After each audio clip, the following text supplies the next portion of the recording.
this business world of continuing uncertainty, you can't afford to relax on monitoring and measuring performance.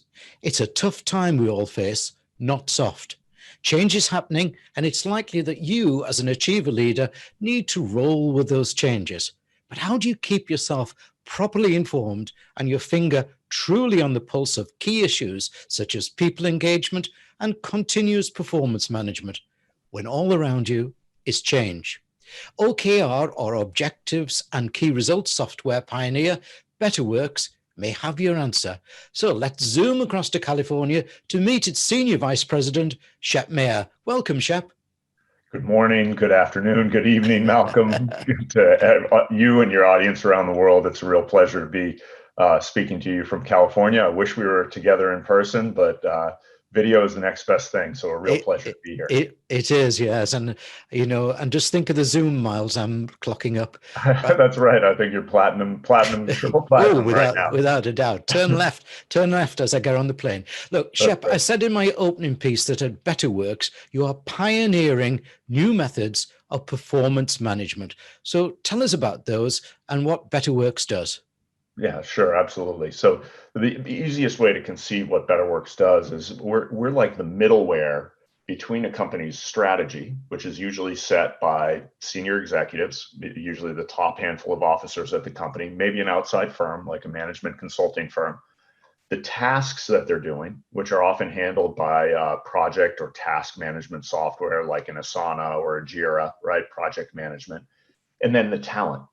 Right. And in today's day and age, that talent element is more and more important. You can't execute on a modern agile strategy without your talent being really bought in and brought along with you.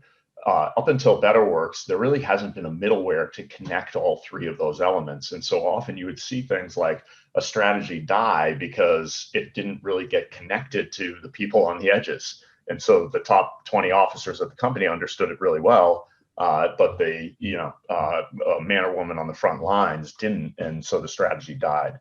So we built a software to really connect those things and connect the people on the front lines, the team leaders, the frontline managers, which are critical to that successful execution of strategy, and with the other elements, with that actual strategy and with the tasks that they're doing on a day-to-day basis. I can really see the need now because, I've run things like the strategy room, but people, most businesses, 90% of their strategies never are wasted because they're never executed. And you seem to be that ideal blend there. Now, most businesses are likely facing a complete workplace environment change, with a hybrid model being the most likely, part office, part work from home. How does Betterworks help in managing this new model? Yeah, great question, Malcolm, and a really, really important one that companies are struggling with right now. The way we think about this is OKRs have 5 superpowers, and if your audience is looking for a book recommendation, Measure What Matters by John Doerr is a fantastic read. It's actually almost a series of like case studies or stories involving people like Bill Gates and Bono, just amazing stories of how they've used OKRs in their lives, in their businesses or their nonprofits to really drive better results. What John writes is that the 5 superpowers of OKRs are the facts: focus, alignment, commitment, tracking, and stretching. Okay. And tracking, I think of tracking as tracking and transparency. And if you think about focus and alignment is critical at any time. But the beauty of working in the same office is if you lose focus or you lose alignment, I can say, hey, Malcolm, pop into this conference room. Let's put a few things up on the whiteboard. Let's get back in alignment, right? And we're missing that now. And so the question of how do you stay aligned when your entire team is not in the same room becomes incredibly important. And so objectives and key results, it's not a sum of all the work that you have to do. It's not a sum of every single task you're working on. It's an up-leveling of the most important objectives that you have to accomplish, the jobs that must get done in order to deliver on your strategy.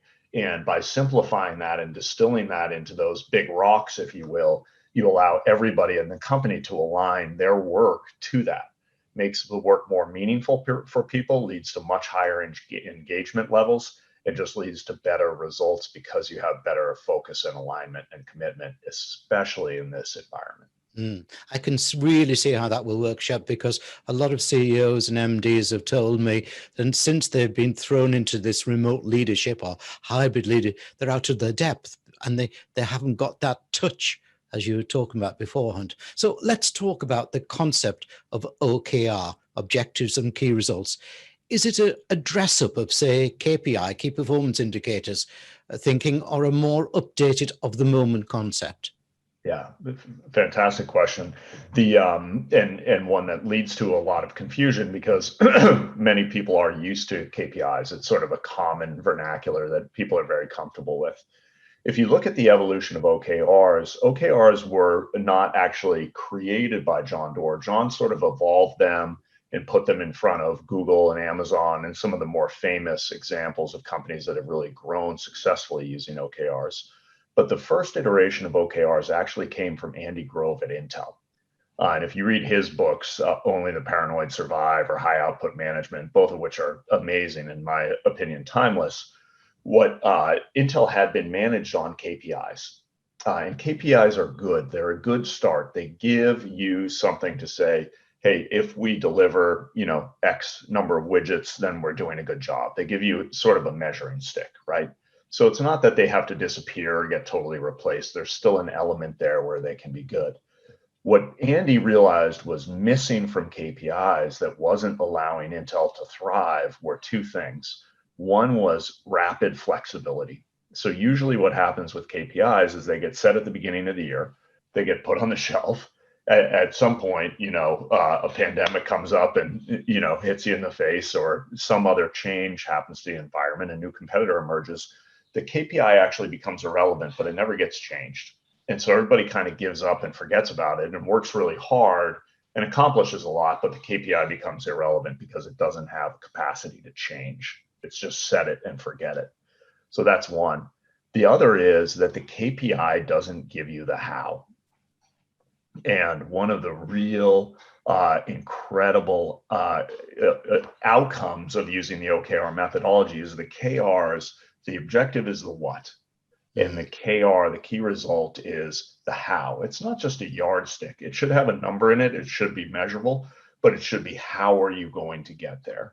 And that's what the KPIs were missing. And what we hear from customers all the time is when they're forced to actually agree on the how, especially in a cross-functional environment where maybe you have product, sales, and marketing working together as a team to accomplish an objective, then having a forcing function on the how is incredibly enlightening, right? And leads to some really, really, really good output when you have that forcing function.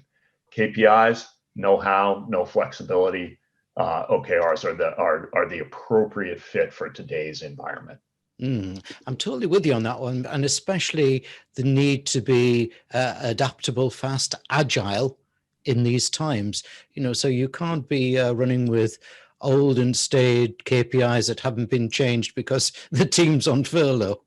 You'd be amazed at how many companies still do it because they've been doing it that way for a long time and they've had good success doing it. Yeah. So it's hard to make that change and make that leap and let go of something that's working that ain't broke, as we say here on this side of the pond. Yeah, we say the same, don't we, as well? Now, what type and size of business needs programs like Betterworks? What are the key reasons they need to be thinking about with implementing such a support program? Yeah, well, listen, the answer to that question is really any size team can benefit from it. Because if you think about those things like focus and alignment, a very small team inside of a large organization could benefit from it. So we've tried to reflect that in our offerings. We've actually purpose-built a version of our software that we call Team Edition, which you can sign up for at 3 months at a pop. It's a very sort of light implementation, and if you have a small team and you want to experiment with OKRs, it's a great fit. We also work with Fortune 100 companies, so we really run the gamut on size. The key is finding a company that's committed to the idea of using objectives and key results to align their workforce, to recognize the fact that work happens cross-functionally and that focus and alignment is really, really critical. But all sizes are appropriate for OKRs. Okay. Now, no business likes change, least of all the team. So how does Betterworks go about helping its clients introduce Betterworks system without causing alarm amongst employees, especially during these uncertain and worrying times? Yeah, great question. And the key for us is when we think about our software, we really think about technology plus. Okay. We've realized over time, having been doing this for several years now, that it's not just about handing over a great piece of software and saying, hey, it's very intuitive, it has a great UI, figure it out. Because there is a behavioral change that comes with it. Like, for example, sitting down and having those forcing function conversations to decide what are the KRs. In many cases, what are the objectives? A typical scenario that we'll see is we'll sit down with the top senior executives at a company to set their objectives for the first time, and they'll have 30, right? And we'll say, okay, like those 30, they can't all be the most important objectives. You're going to start to lose people. We really have to boil this down to the top 3 or 4. That's very, very hard. So that change doesn't happen by simply saying, hey, here's a software, good luck. So we've built some really robust capabilities over time to support that with organizational psychologists and behavioral scientists on the team to really craft programs in that post-sale period to help bring companies along. We've also found that there's a great network of consultants out there, ranging from sort of individuals to larger organizations that love doing this work. And so for us, we have an open platform. The more the merrier. If we have people that are aligned with beliefs around OKRs, we can actually work with them to implement the program. So we've had really, really good success, and basically it's led to net promoter scores close to 70, plus 70, which is, on the level of companies like Apple in terms of our post-sale experience. So very, very important area and a heavy area of investment for us in order to ensure company success. I really applaud you on that one because, as you say, far too many businesses say, here's the software, buy. Goodbye. Yeah, absolutely. It's a lot easier. Yes.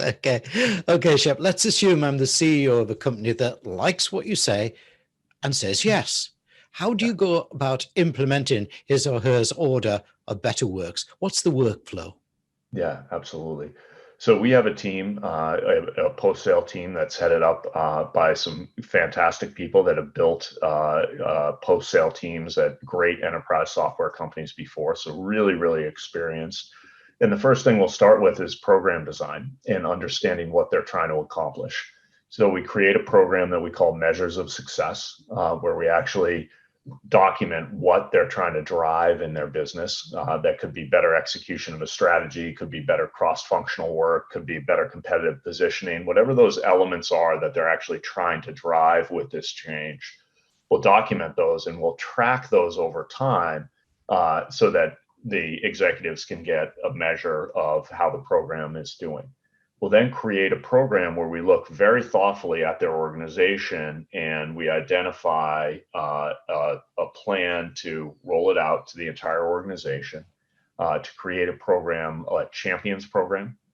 We have built a Betterworks University with an OKR master certification program. You don't have to be a customer to go through those programs, but all of our customers do go through those. So what we end up doing is creating a program where we have evangelists throughout the organization and experts to help employees with things like, hey, how do I write good objectives and key results? How do I make sure that there is a number associated with that key result and it actually documents the how, and that I don't have 30 objectives clouding my vision. So we put a lot of thought into that program design. We'll actually scope out a statement of work that goes along with the software to ensure that implementation is really, really successful and we have a saying internally, zero shelfware,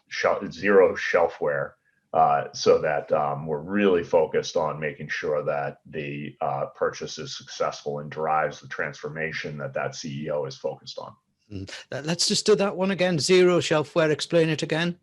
Yeah, so zero shelfware. When you buy software, there's a tendency for people to get really excited about a software, buy it, and then they wake up 6 months or a year or 2 years later, and they go, "Is anybody still using that thing?" Yes, yeah. And so for us, the focus is zero shelfware. Let's make sure that the software is being used to drive the transformation and reinforce the habits, the strategy, the things that the executives are trying to execute, and that impact is being felt by those frontline managers and individual contributors on the front lines. Excellent. I like that. It's almost like zero strategies wasted as well. That's right. That's right.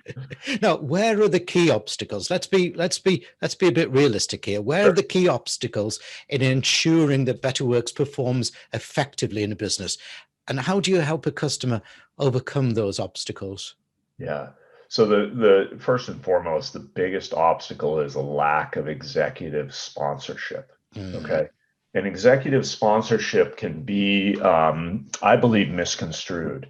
So executive sponsorship, every CEO wants their company or organization or nonprofit to perform better. But it's easy to sort of say, "Hey, go do this new methodology. Go do OKRs and continuous performance management, and report back to me when things get better." And what executive sponsorship means to us is, no, you actually need to come on the journey. For example, one of the key tenets of OKRs is that you need to be able to set aspirational goals, right? It's that S, stretch. And there are a lot of organizations that aren't comfortable with that, especially in certain verticals, like let's say financial services, right? Where they say, "Hey, look, let's set goals we know we can achieve. Let's achieve them. We get paid on them. Everybody's happy." And the concept of, "Hey, let's take a moonshot and really stretch for something," is new to them.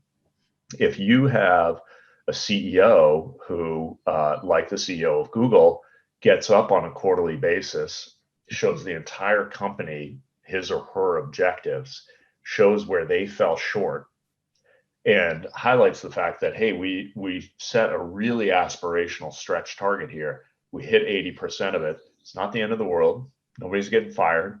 nobody's dead. Like, we shot for the moon and we fell a little bit short, but this is great, and we learned so much, and here's our objective for next quarter."